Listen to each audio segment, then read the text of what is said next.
What's the penalty? Grave misconduct, Your Honor. And- Maximum is dismissal, Your Honor. Dismiss. Yes, Your Dismissable. Opo. Okay. You 8, we are warning you, 8 kayo nandyan. Siyam. Save yourself. Save yourself. Wala ditong all for one, one for all. Maniwala kayo sa amin. Unang-una, wala na kayong pre-planned operation in accordance with your own manual. Kung ganyan ang ginagawa ng lahat ng kapulisan natin sa buong Pilipinas, mawiwindang ang mga kababayan natin talaga. Dahil nag-ooperate kayo without a proper documentation that being prepared, being planned. Siyempre, magpaplano tayo. Sasubmit natin sa COP.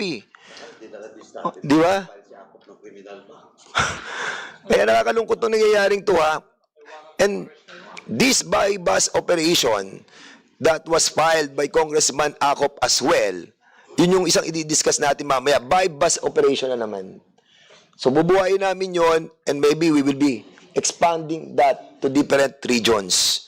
Because, well, unfortunately, or fortunately, yung Region 4, panay Region 4 yung ating naimbestigahan. We are not being, other regions are not being investigated on this by-bus operation, and we will do that.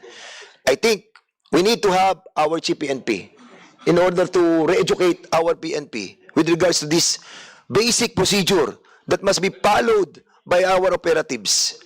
Itong ginagamit yung by-bus operation, di ba? Warrantless arrest. Wala nang hindi na kailangan mag-apply pa sa mga sa korte. And that's really bothering us.